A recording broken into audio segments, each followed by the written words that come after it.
And this is sizzling. Jeb Bush versus Donald Trump having a war of words. This is boiling over on the campaign trail as GOP frontrunner Donald Trump faces off against former Florida Governor Jeb Bush. You blame George W. Bush for 9/11? Look, Jeb said we were safe with my brother. We were safe.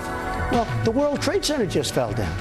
Now, am I trying to blame him? I'm not blaming anybody. His view of history is just wrong. For 2,600 days, we were safe. No one attacked us again. When he said we were safe, that's not safe. We lost 3,000 people. I don't know why he keeps bringing this up. I'm not blaming George Bush, but I don't want Jeb Bush to say my brother kept us safe. Mr. Trump talks about things that as though he's still on The Apprentice. Every single person that went after me has gone way down, including Jeb Bush. Donald Trump is not a serious candidate as it relates to foreign policy. The On the Record political panel is here from the Daily Beast, Jackie Kucinich, and from the Weekly Standard, John McCormick. John, is Governor Jeb Bush taking the bait from Donald Trump by talking about this? I think he has to respond to it, and I think this is a winning argument for him. When Donald Trump goes out there and says he's not blaming George W. Bush, but he clearly is blaming him for not preventing 9/11, that's the kind of thing you'd expect from a liberal activist like Michael Moore, not someone seeking the Republican nomination, and that's because that's, complete historical revisionism. No one thought that a little over 7 months into the presidency that George W. Bush could have done something that would have stopped 19 men with box cutters from hijacking airplanes and crashing them into the World Trade Center. I think that this is just a losing argument for Trump. And it's, if you want to have an argument about, well, what could have been done to roll up al-Qaeda overseas, that still wouldn't have stopped these guys who were already here. That's been one criticism. But, if you want to talk about that, you got to talk about also about the person who was president for 8 years before that, not the person who was president for 8 months when 9/11 happened, Bill Clinton. Jackie? I do think Trump, one way he is winning is everybody's talking about this. You had Rand Paul responding to this on another show. And he is managing to get under Jeb Bush's skin again, which he's been very good at doing, and making him look frustrated and making him look agitated. That's something that he's just been very successful at. Why can't Governor Bush roll that one back? What do you mean? I mean, in the sense that, he's when he responds to Donald Trump, he seems on the defense. He doesn't seem on the offense. I mean, why can't he push it so hard that he seems like he's basically pummeling Bush? It's been very hard. Trump. Yeah, but it's been very hard for Jeb Bush to push back on anything when it comes to his brother. This is family. This is something that's personal to him. So I think he does get emotional, and he does get a little bit more agitated when it does come to someone going after his brother, and we've seen that over and over again. We saw that with him saying whether he thought the Iraq War was a good idea. Well, I think Bush has actually gotten the better of the argument. Yesterday he said on CNN that Donald Trump probably would have blamed FDR for having Pearl Harbor happen on his watch rather than noting how he responded to and won the war. I think that that's a good argument, but the problem with Jeb and his response to Trump is more of his demeanor. He looks timid.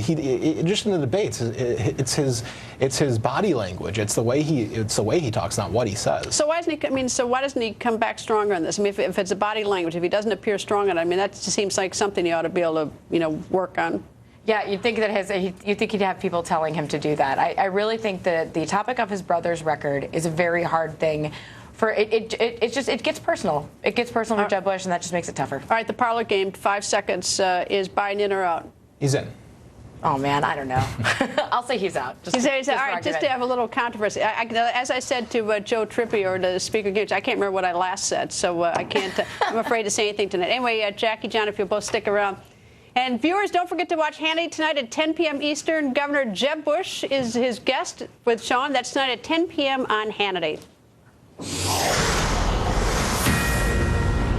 This is a Fox News alert. Threats against Republican candidates Donald Trump and Dr. Ben Carson now forcing the Secret Service to give the candidates 24-hour protection. Fox News correspondent Peter Ducey joins me. Peter. And Greta, there is now a pool of 260 total Secret Service agents all set to protect Carson because the death threats against the doctor have reportedly been through the roof, and Trump because crowds at his rallies have been so consistently huge that they present a safety concern unique just to his campaign. It's going to be a very expensive undertaking. It costs more than $40,000 a day per candidate for this world-class protection, several dozen agents per candidate at a time. And it goes to show that Trump and Carson are the first two in the GOP to meet a high standard set by DHS that looks at polling and fundraising when deciding if somebody deserves to have the Secret Service by their side 24/7. That's something that Hillary Clinton has had since her days as First Lady, and it's something that Biden would have if he was to jump in. We are still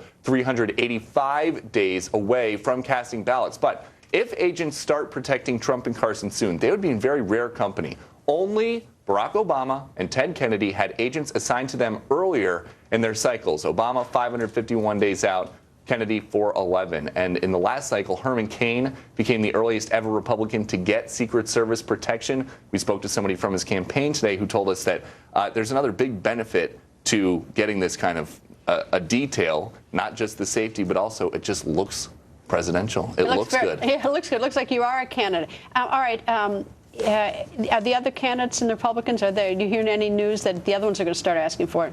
So far, we were calling around on this. People say that they don't like to comment on their security, but you can bet that when people do have the enviable Secret Service detail, anybody else who may be considered, there is a threshold that DHS has. You have to have a certain standing in the polls, and you have to be making a certain amount of money. You know, it is sort of being a prisoner, though, and I remember that Senator John McCain resisted it pretty long because he didn't want to be a prisoner. I mean, you are a little bit of a prisoner in some ways. But if you're going to have a security detail anyway, wouldn't you want the best? Oh, no. And they say, no, I'm off for the best. I'm just thinking that, I sort of like to go to the grocery store alone. It's interesting, though, because it's rare to have a story. It's rare to talk about the Secret Service for something good. Indeed. We talk about them a lot for other stuff now. Everybody wants them. Indeed. Peter, thank you. Thanks, Greta.